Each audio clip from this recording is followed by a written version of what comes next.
नमस्ते, स्वागत है तुम सबका मेरे चैनल चेवन सोच में। चेवन सोच। चेवन सोच।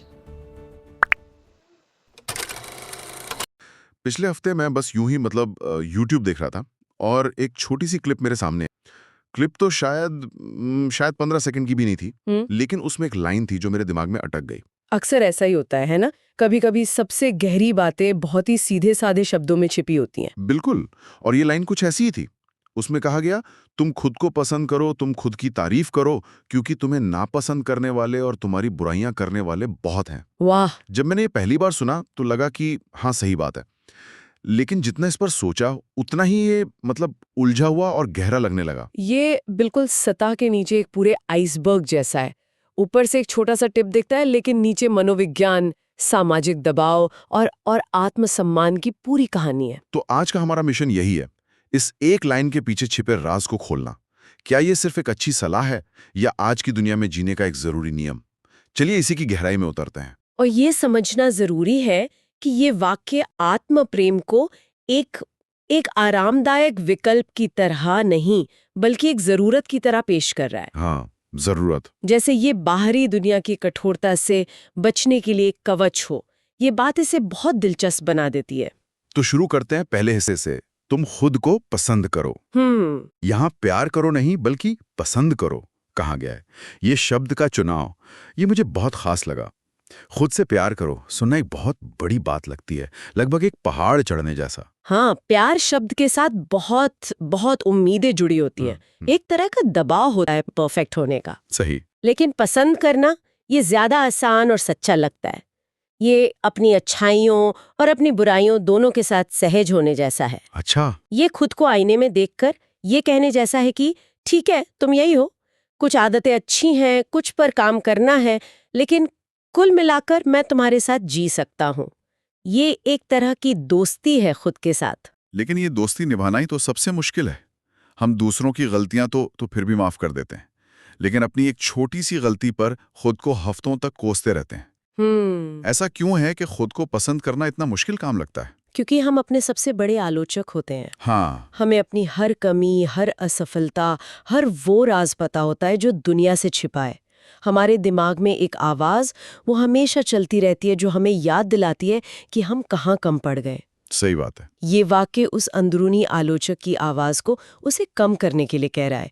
ये एक फैसला लेने के लिए कह रहा है कि तुम उस आवाज से ज्यादा अपनी कीमत को अहमियत दोगे। तो ये सिर्फ एक एहसास नहीं है, ये एक एक्टिव चॉइस है। हाँ, एक एक्टिव चॉइस है। एक फैसला है कि मैं खुद के साथ खड़ा रहूंगा, भले ही मुझे अपनी सारी कमियां पता हों। बिल्कुल। और यहीं से असली बदलाव शुरू होता है।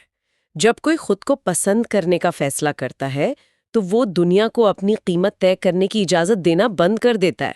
नींव अंदर से मजबूत होने लगती है। ठीक है, तो खुद को पसंद करना पहला कदम है, एक नींव बनाने जैसा। लेकिन ये वाक्या यही नहीं रुकता। ये हमें एक कदम और आगे ले जाता है और कहता है तुम खुद की तारीफ करो। हाँ, यहाँ आकर तो बात और भी मुश्किल हो जाती है, खासकर हमारे समाज में। बिल्कुल, क्योंकि हमें बचपन से विनम्रता सिखाई जाती है। हमें सिखाया जाता है कि अपनी उपलब्धियों का ढिंढोरा ना पीटो। हाँ। अगर कोई तारीफ करे तो कहना है, अरे नहीं, ये तो कुछ भी नहीं था, या ये तो टीम का काम था। सही कहा। अगर किसी ने कह दिया कि हाँ, मैंने इस प्रोजेक्ट पर बहुत मेहनत की और मुझे इस पर गर्व है, तो लोग तुरंत सोचने लगते हैं कि देखो कितना घमंडी है। एग्जैक्टली। खुद की तारीफ करना अहंकार का दूसरा नाम बन गया है। और ये कथन इसी सोच को चुनौती दे रहा है।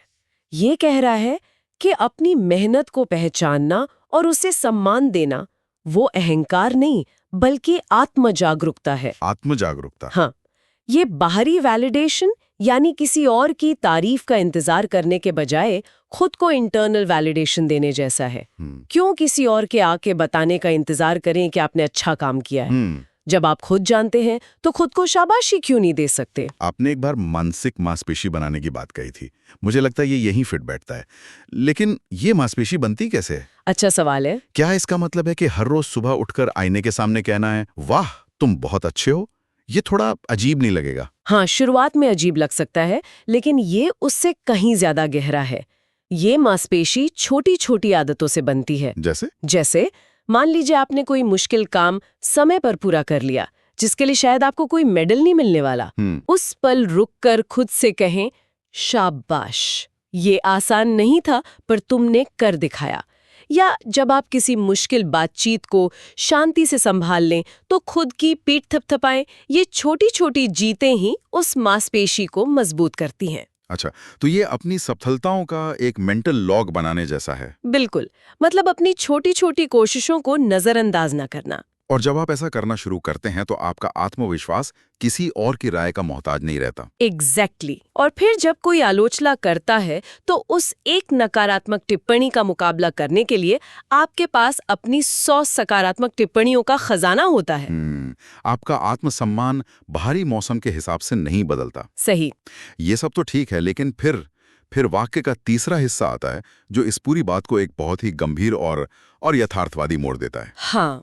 ये सब इसलिए करो क्योंकि तुम्हें नापसंद करने वाले और तुम्हारी बुराइयां करने वाले बहुत हैं। ये तो आत्म प्रेम को एक तरह की रक्षा प्रणाली, एक डिफेंस मैकेनिज्म बना देता है। और यही इस वाक्य की सबसे शक्तिशाली और शायद सबसे ईमानदार बात है। ईमानदार, हाँ। ये दुनिया को किसी गुलाबी चश्मे से नहीं देख रहा, ये मानकर चल रहा है कि आलोचना और नकारात्मकता वो जीवन का हिस्सा है।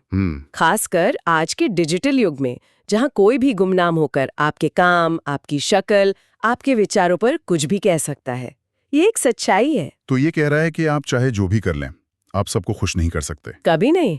हमेशा ऐसे लोग होंगे जो आप में कमी निकालेंगे, और क्योंकि ये होना तय है तो बेहतर है कि आप पहले से अपना कवच तैयार रखें। सही पकड़ा। ये एक बहुत ही मुक्त करने वाला विचार है। जिस पल को ये स्वीकार कर लेता है कि वो सबको खुश नहीं कर सकता, वो उस बोझ से आजाद हो जाता है। अच्छा। तब फोकस दूसरों को इम्प्रेस करने से हटकर खुद के प्रति सच्चा रहने पर आ जाता है।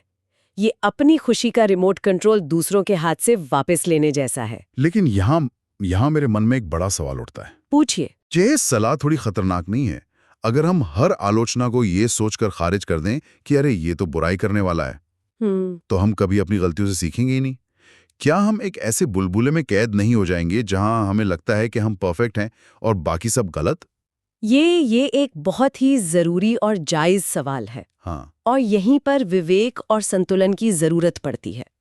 इस वाक्य का मतलब ये नहीं है कि आप हर तरह के फीडबैक के लिए अपने दरवाजे बंद कर दें। ओके। इसका मकसद एक अभेद्य किला बनाना नहीं है जिसमें कोई सुधार की गुंजाइश न हो। इसका मकसद एक मजबूत घर बनाना है जो तूफान का सामना कर सके, लेकिन जिसमें खिड़कियां भी हों ताकि ताजी हवा, यानी कंस्ट्रक्टिव फीडबैक अंदर आ सके। बिल्कुल। तो फिर फर्क कैसे करें? कौन सी आलोचना को गंभीरता से लेना है और किसे नजरअंदाज करना है?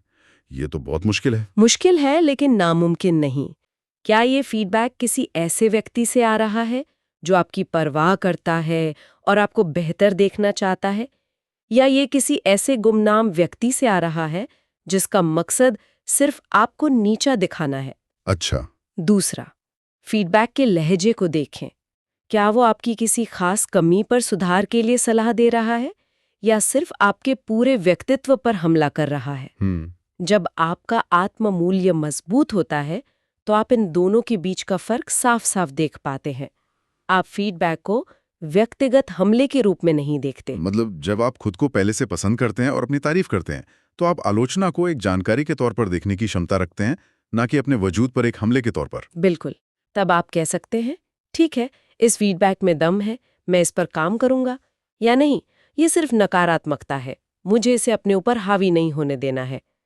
ये शक्ति तभी आती है जब आपका आत्मसम्मान का प्याला पहले से भरा हो, खाली न हो। तो अगर हम इन सब बातों को एक साथ जोड़ें तो ये एक वाक्य सिर्फ पॉजिटिव सोचो कहने से कहीं ज्यादा है। बहुत ज्यादा। ये एक पूरी रणनीति है।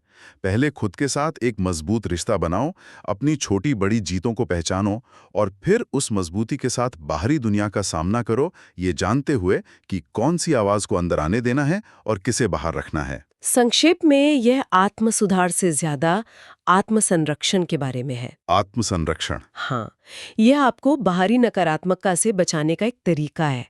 जैसे हम ठंड से बचने के लिए गर्म कपड़े पहनते हैं, वैसे ही मानसिक और भावनात्मक ठंड से बचने के लिए आत्म प्रेम और आत्मसम्मान का ये कवच पहनना जरूरी है। ये आपकी खुशी और मानसिक शांति का नियंत्रण बाहरी दुनिया से छीनकर पूरी तरह से आपके अपने हाथों में देने की बात है। कि खुद को पसंद करना और अपनी तारीफ करना कोई अहंकार या स्वार्थ नहीं है। बिल्कुल नहीं। ये एक ऐसी दुनिया में मानसिक रूप से स्वस्थ रहने के लिए जरूरी उपकरण है जहां आलोचना मुफ्त में और अक्सर मिलती है। ये खुद का सबसे बड़ा समर्थक बनने का एक आह्वान है, क्योंकि कई बार आपको खुद ही अपना सबसे बड़ा चीयरलीडर बनना पड़ता है। ये अपने आप से एक वादा करने जैसा है कि चाहे कुछ भी हो जाए, मैं अपना साथ नहीं छोड़ूंगी। मैं खुद को सम्मान दूंगी, खासकर उन पलों में जब दुनिया ऐसा नहीं कर रही होगी। ये अपने आप में एक बहुत ही ताकतवर एहसास है। वाकई एक छोटी सी लाइन, लेकिन इसमें जीने का एक पूरा फलसफा छिपा है। और जाते जाते एक विचार छोड़ जाती हूँ जरूर, कि खुद की तारीफ करो क्योंकि दूसरे आलोचना करेंगे। ये एक डिफेंसिव एक्शन है। आप दुनिया के नकारात्मक होने की उम्मीद में खुद को मजबूत कर रहे हैं। सही, लेकिन सोचिए अगर हम इसे एक कदम आगे ले जाएं, जब किसी व्यक्ति का आत्ममूल्य का प्याला पहले से ही लबालब भरा हो, तो वो दुनिया के साथ कैसी बर्ताव करता है? क्या वो व्यक्ति दूसरों की सच्ची तारीफ करने में ज्यादा सक्षम होता है क्योंकि उसे दूसरों की तारीफ से कोई असुरक्षा महसूस नहीं होती? वाह,